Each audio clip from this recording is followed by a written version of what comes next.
Hello friends, welcome to the blackboard channel. आज 21 दिसंबर है और डेली करंट अफेयर्स की हम जो सीरीज चला रहे हैं उसके क्वेश्चंस आज मैं आपके सामने लेकर आ रहा हूं। पहला क्वेश्चन ये है, India's first centre of excellence for skill development in power sector has been launched in which state. तो जो पहला सेंटर ऑफ एक्सीलेंस जो है वो पावर सेक्टर में पहला सेंटर ऑफ एक्सीलेंस कौन से स्टेट में खुला है, ओपन किया गया है, लॉन्च किया गया है? तो इसका जो आपका आंसर है वो राइट आंसर है हरियाणा। हरियाणा में ये लॉन्च किया गया है सेंटर ऑफ एक्सीलेंस। ये कहाँ किया गया है? NISE, नेशनल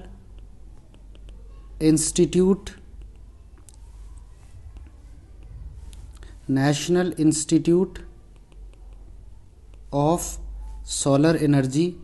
ये कहाँ है? National institute of solar energy ये है गुड़गांव में, गुरुग्राम जिसको हम कहते हैं, गुरुग्राम में है। गुरुग्राम में भी जगह की बात करें तो ग्वाल पहाड़ी जगह है, वहाँ पर ये स्थित है। तो वहाँ पर ये NISE का जो कैंपस है उसके अंदर ये पहला सेंटर ऑफ एक्सीलेंस लॉन्च किया गया है। ये लॉन्च किया है हमारे जो मिनिस्टर ऑफ स्टेट हैं उनके द्वारा ये इनॉग्रेट किया गया है। इसके अलावा मैं बात करूँ तो एक ये MOU हुआ था, उसके तहत इसको खोला गया है। MOU किस किस में हुआ था? Ministry of skill development and entrepreneurship, जो हमारी यूनियन मिनिस्ट्री की एक मिनिस्ट्री है, उसमें एक पार्ट है। उसके अलावा मिनिस्ट्री ऑफ नेशनल एजुकेशन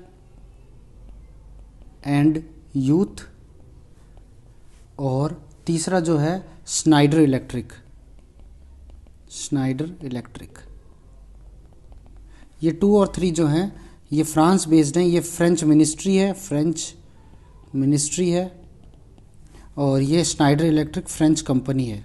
तो एक फ्रेंच कंपनी, फ्रेंच मिनिस्ट्री और ministry of skill development and entrepreneurship का एक के बीच MOU हुआ था। उसके तहत इस सेंटर ऑफ एक्सीलेंस जो कि पावर सेक्टर में पहला है उसको लॉन्च किया गया है हरियाणा में। MSD की बात करूँ, ministry of skill development entrepreneurship, इसके जो मिनिस्टर हैं यानी यूनियन मिनिस्टर कौन है इसके? यूनियन मिनिस्टर जो हैं वो हैं श्री महेंद्र नाथ पांडे इसके यूनियन मिनिस्टर हैं। नेक्स्ट क्वेश्चन पे चलते हैं। Recently which edition of global technology summit GTS global technology summit has been organised. कौन सा एडिशन था इस ग्लोबल टेक्नोलॉजी समिट का? तो आपका जो राइट आंसर है वो है option D, 5th summit organise की है GTS 2020 जिसका कह सकते हैं हम। GTS 2020 ग्लोबल टेक्नोलॉजी समिट 2020 जो ऑर्गेनाइज की गई है वो किसके द्वारा ऑर्गेनाइज की गई है? Organised by MEA, ministry of external affairs, और कार्नेजी इंडिया इनके द्वारा ये ऑर्गेनाइज की गई है। इसकी जो थीम की मैं बात करूं तो थीम है जियो पॉलिटिक्स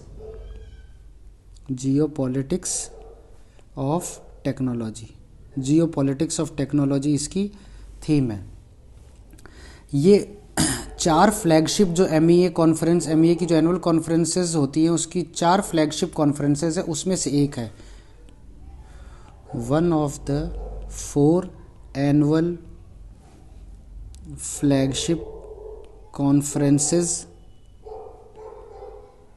ऑफ MEA की 4 फ्लैगशिप कॉन्फ्रेंस होती है, उनमें से एक है। बाकी 3 क्या क्या हैं? पहले है रायसीना डायलॉग, दूसरी है जियो इकोनॉमिक डायलॉग, और तीसरी है द इंडियन ओशियन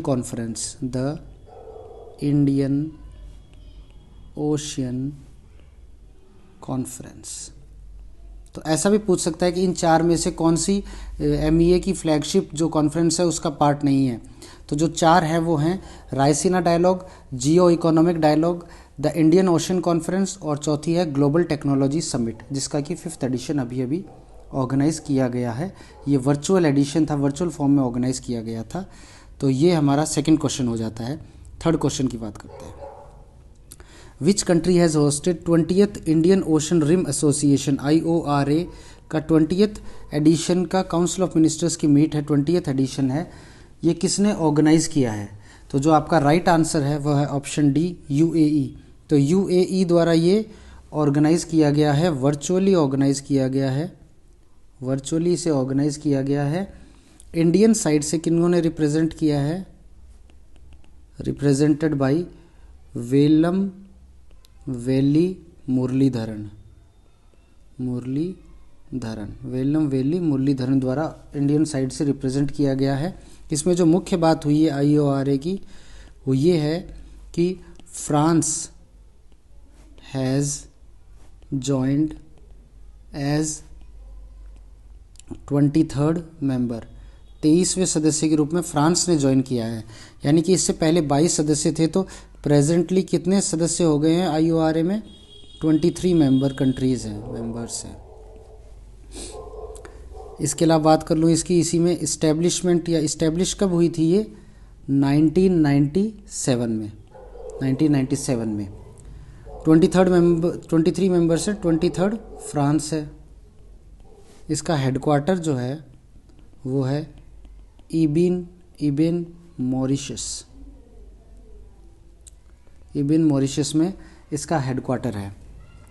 तो 20th Indian Ocean rim association council of ministers की मीटिंग हुई है 2020, UAE द्वारा होस्ट की गई है। इसमें फ्रांस 23वां सदस्य बना है और इसकी स्थापना IORA की 1997 में हुई थी। हेडक्वार्टर इसका इबिन मॉरिशस में है। नेक्स्ट क्वेश्चन पे चलते हैं। चौथा क्वेश्चन है, recently which agency government of India has signed a $4.21 million project readiness financing PRF facility for Tripura urban and tourism development project. Tripura के urban and tourism development project के लिए प्रोजेक्ट रेडीनेस फाइनेंसिंग के लिए $4.21 million की एक deal sign हुई है between government of India और कौन सी एजेंसी है जिसने ये साइन की है? तो आपका ऑप्शन है वर्ल्ड बैंक, ADB, SCO और IMF। तो इसका जो राइट आंसर है वो है ADB, एशियन डेवलपमेंट बैंक। ये नॉर्थ ईस्टर्न स्टेट्स को मिलने वाली first project readiness financing facility है फॉर नॉर्थ ईस्टर्न स्टेट्स में ये पहली है। एम क्या होता है इस PRF का? एम यही होता है कि जो भी इंफ्रास्ट्रक्चरल डेवलपमेंट हो रहे हैं उनको बढ़ावा देना, टू एनहेंस इंफ्रास्ट्रक्चरल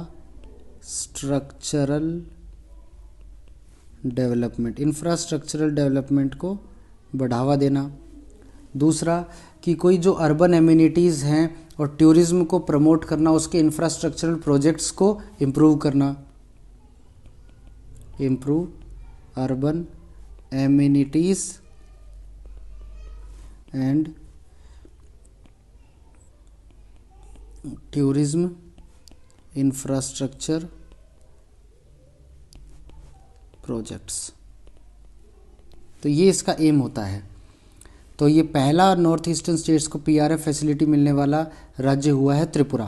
त्रिपुरा को ये मिला है, तो क्वेश्चन इससे भी आ सकता है कि ये सबसे पहली PRF नॉर्थ ईस्टर्न स्टेट से मिली है, किसको मिली है? तो इसका आंसर होगा त्रिपुरा। और इसमें एशियन डेवलपमेंट बैंक की बात हम कर लेते हैं, ADB जो इस्टेब्लिश हुई थी 1966 में हुई थी। इसका जो हेडक्वार्टर है वो है मनीला, फिलीपींस में। इसके जो प्रेसिडेंट हैं वो हैं मत्सुगु असकावा आप याद रख लें, असकावा इसके प्रेसिडेंट हैं। 1966 में इस्टेब्लिश हुआ था, हेडक्वार्टर इसका मनीला में है। त्रिपुरा को ये पहली एड दी गई है ADB द्वारा, ADB से कोलैबोरेशन किया गवर्नमेंट ऑफ इंडिया ने। ओके, नेक्स्ट क्वेश्चन पे बढ़ते हैं। नेक्स्ट क्वेश्चन है, recently PayU has collaborated with which payments app to introduce tokenised payments flow for merchants. तो मर्चेंट्स जो भी हैं उनके लिए टोकनाइज्ड पेमेंट्स फ्लो के लिए पेयू ने किससे कोलैबोरेट किया है, किस पेमेंट्स ऐप से कोलैबोरेट किया है? तो आपका जो राइट आंसर है वो है ऑप्शन ए, गूगल पे के साथ पेयू ने टाई अप किया है ताकि जो मर्चेंट्स हैं उनको बेटर सर्विसेज दी जा सके। Tokenised payments. तो टोकनाइजेशन का मतलब क्या होता है, पहली बात तो ये करते हैं। टोकनाइजेशन का मतलब होता है कि बार बार जब हम कोई भी डिटेल्स, हम कार्ड डिटेल्स हम डालते हैं किसी पेमेंट के लिए, तो उस कार्ड डिटेल से बचने के लिए एक एल्गोरिदम के थ्रू एक टोकन जनरेट कर दिया जाता है जिससे कि सेंसिटिव डेटा लीक ना हो सके। To prevent sensitive datas leakage a token is generated. तो एक टोकन जनरेट कर दिया जाता है जिससे कि उसको यूज़ करके पेमेंट किया जा सके। अब इन्होंने पेयू ने क्या ऑफ़र किया है, गूगल पे के यूज़र्स को ऑप्शन दिया है कि आप डेबिट कार्ड हो, क्रेडिट कार्ड हो या गूगल पे का जो यूपीआई हो, उसका यूज़ करके आप रिपीटेड पेमेंट्स कर सकते हैं और आपको बार बार फिज़िकली जो ये डिटेल्स हैं, कार्ड डिटेल्स, वो आपको शेयर करनी नहीं पड़ेंगी। ये पेयू ने एक कोलैबोरेशन किया है पेमेंट्स ऐप गूगल पे के साथ, और ये मर्चेंट्स के लिए ये एक सुविधा होगी। नेक्स्ट क्वेश्चन पे चलते हैं। Recently which Indian college has received an award of merit in 2020 UNESCO Asia Pacific awards for cultural heritage conservation. तो कल्चरल हेरिटेज कंजर्वेशन के यूनेस्को के एशिया पैसिफिक अवार्ड 2020 में कौन सी भारतीय कॉलेज को शामिल किया गया है, अवार्ड ऑफ मेरिट दिया गया है? तो आपके ऑप्शंस हैं IISc Bangalore, lovely professional university, Mittal institute of technology, Amar Singh college Srinagar. तो इसका जो राइट आंसर है वो है option D, Amar Singh college Srinagar. तो अमर सिंह कॉलेज श्रीनगर को ये दिया गया है। इसमें एक ख़ास बात और है कि जम्मू कश्मीर के रिस्पेक्ट में मैं बता दूं कि ये पहला इंटरनेशनल अवार्ड है, फर्स्ट इंटरनेशनल अवार्ड है जो कि दिया गया है किस कैटेगरी में, कल्चरल हेरिटेज की कैटेगरी में, given in cultural heritage category. Cultural heritage की कैटेगरी में जम्मू कश्मीर को इससे पहले कोई अवार्ड, इंटरनेशनल अवार्ड नहीं मिला है। ये पहला अवार्ड है जो कि अमर सिंह कॉलेज श्रीनगर को दिया गया है। नेक्स्ट क्वेश्चन पे चलते हैं। Anshu Malik is related to which sport? Anshu Malik कौन से खेल से संबंधित हैं? तो ऑप्शंस हैं बॉक्सिंग, रेसलर लिख रखा है, हॉकी, जिम्नास्टिक्स। तो ऑप्शन है बी, रेसलर या रेसलिंग। अंशु मलिक रेसलिंग से संबंधित है, कुश्ती से संबंधित है। अंशु मलिक ने हाल ही में सिल्वर मेडल जीता है रेसलिंग में। कहाँ पे? इन्होंने जीता है, इंडिविजुअल वर्ल्ड कप हो रहा है, इंडिविजुअल वर्ल्ड कप 2020 हुआ था सर्बिया बेलग्रेड में, बेलग्रेड शहर में, सर्बिया में। बेलग्रेड राजधानी है सर्बिया की, वहाँ पे ये इंडिविजुअल वर्ल्ड कप 2020 हुआ था। उसमें सिल्वर मेडल अंशु मलिक ने जीता है। 57 kg वेट कैटेगरी में ये मेडल इन्होंने जीता है, और ये एकमात्र इस इंडिविजुअल वर्ल्ड कप में ओनली इंडियन है जिन्होंने कोई मेडल जीता है, टू विन ए मेडल। और किसी ने भी ये मेडल नहीं जीता है, जबकि 24 सदस्यीय दल भारत का इस वर्ल्ड कप में हिस्सा लेने के लिए गया था। 24 सदस्यीय दल गया था, जिसमें से सिर्फ अंशु मलिक ने सिल्वर मेडल जीता है। ठीक है, अब बात करते हैं इंडिविजुअल वर्ल्ड कप की। तो जो इंडिविजुअल वर्ल्ड कप जो 2020 हुआ है, ये पहले 2020 का वर्ल्ड चैम्पियनशिप होनी थी, उसी के नाम परिवर्तन किया गया है। वर्ल्ड चैम्पियनशिप होनी थी, उसी का ये रिप्लेसमेंट है। ये कैंसिल्ड था। कैंसिल क्यों हुआ था? Due to pandemic less participants. Covid की वजह से कम पार्टिसिपेंट्स इसमें आए थे और इस वजह से इसको कैंसिल कर दिया गया था। ये इंडिविजुअल वर्ल्ड कप जो होता है, ये 3 कैटेगरीज़ के रेसलिंग का वर्ल्ड कप है। रेसलिंग का 3 कैटेगरीज़ में रेसलिंग की जाती है। एक फ्री स्टाइल, दूसरा ग्रीको रोमन, और तीसरा महिलाओं की कैटेगरी विमेंस।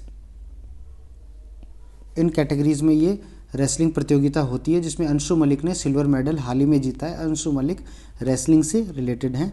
नेक्स्ट क्वेश्चन पे बढ़ते हैं। क्वेश्चन नंबर 8 है, O Mizoram a book of English poems is written by. English की एक पोएम है जिसका हाल ही में अनावरण किया गया है हमारे जो उपराष्ट्रपति महोदय श्री वेंकैया नायडू द्वारा। तो ये इंग्लिश पोएम है ओ मिज़ोरम, ये किसके द्वारा लिखी गई है? आपके जो ऑप्शंस हैं PS श्रीधरन पिल्लई, RN रवि, विकास कुमार सिंह, राजाचारी। तो आपका जो राइट आंसर है इसमें है option A PS Sreedharan Pillai. PS Sreedharan Pillai ने ये बुक लिखी है। ये गवर्नर हैं मिज़ोरम के गवर्नर हैं। ये बुक है नेचर एंड मैग्निफिसेंस, मतलब सुंदरता पर आधारित है मिज़ोरम की, मैग्निफिसेंस ऑफ मिज़ोरम की सुंदरता पर आधारित ये बुक है और उसके नेचर पे ये बुक लिखी गई है। इसको जो पब्लिश किया है वो पब्लिशर भी आप ध्यान रख लें, पब्लिशर है इंडस स्क्रॉल्स प्रेस द्वारा ये बुक छापी गई है ओ मिज़ोरम, जिसको लिखा है PS श्रीधरन पिल्लई ने, जो कि गवर्नर है मिज़ोरम के। नेक्स्ट क्वेश्चन पे बढ़ते हैं। Question number 9, who has been named social entrepreneur of the year 2020। Social entrepreneur 2020 का अवार्ड किसको दिया गया है या किसको चुना गया है? उसके लिए आपके ऑप्शंस हैं Rachin Ravindra, second option Jagadeesan Kumar, third option Vinay Mohan और चौथा ऑप्शन अशरफ पटेल। तो आपका जो राइट आंसर है वो है अशरफ पटेल। तो अशरफ पटेल को ये अवार्ड दिया गया है। ये को फाउंडर हैं 2 ऑर्गेनाइजेशंस की।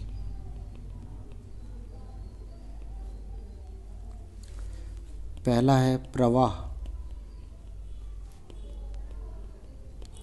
और जो सेकंड है वो है com mutiny the youth collective, com mutiny the youth collective. इसके को फाउंडर हैं ये। और ये जो अवार्ड दिया जाता है, ये अवार्ड दिया जाता है किस कैटेगरी में कि जो एंटरप्रेन्योर्स हैं वो कोई इनोवेशन या सस्टेनेबल, ऐसा इनोवेशन जो सस्टेनेबल हो और जिसको कि यूज़ किया जा सके इंडिया की सोशल प्रॉब्लम्स को सॉल्व करने के लिए, ये उस कैटेगरी में अवार्ड दिया जाता है। तो ये 11th एडिशन था और ये अवार्ड जो दिया जाता है इंस्टीट्यूटेड बाय, ये किसके द्वारा देना शुरू किया गया? वो था swab, SCHWAB, swab foundation and Jubilant भारतीय फाउंडेशन, और स्वैब फाउंडेशन द्वारा देना स्टार्ट किया गया इन 2010 से ये स्टार्टेड है ये अवार्ड देना। सोशल एंटरप्रेन्योर 2020 का अवार्ड अशरफ पटेल को दिया गया है। को फाउंडर हैं 2 ऑर्गेनाइजेशंस के, प्रवाह और com mutiny the youth collective. ये 11वां संस्करण था इस बार का अवार्ड का और स्वैब फाउंडेशन और जुबिलेंट भारतीय फाउंडेशन द्वारा ये अवार्ड दिया जाता है। नेक्स्ट क्वेश्चन पे बढ़ते हैं। आज का लास्ट क्वेश्चन है, who won the Ramanujan prize for mathematicians for the year 2020। 2020 का रामानुजन पुरस्कार जो कि मैथ्स में दिया जाता है वो किसको मिला है? आपके ऑप्शंस हैं Ritika Kumar, Frederick H Jensen, doctor Carolina Araujo और एलेक्सा विलानी। तो जो राइट आंसर है वो है Carolina Araujo, doctor Carolina Araujo इसका राइट आंसर है। ये हैं मैथमेटिशियन हैं institute for pure and applied mathematics में कहाँ? रियो डी जेनेरियो जानते हो आप, ब्राज़ील में है। तो ब्राज़ील में ये मैथमेटिशियन है एक कॉलेज में। और इसके अलावा बात करें इस अवार्ड की बात करते हैं तो ये अवार्ड दिया जाता है यंग मैथमेटिशियंस को जो कि less than 45 years of age के हों,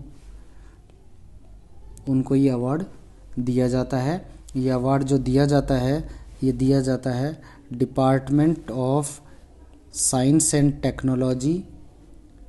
और ये दिया किसकी मेमोरी में जाता है आप जानते होंगे कि हमारे साइंटिस्ट रहे हैं, मैथमेटिशियन रहे हैं, सॉरी, रामानुजन, एस रामानुजन, उनकी याद में ये अवार्ड दिया जाता है। तो ये आज के कुछ क्वेश्चंस थे। होप आपको वीडियो अच्छा लगा होगा। अच्छा लगा है तो प्लीज़ लाइक करें, कमेंट करें ताकि हमें मोटिवेशन मिल सके। Thank you very much.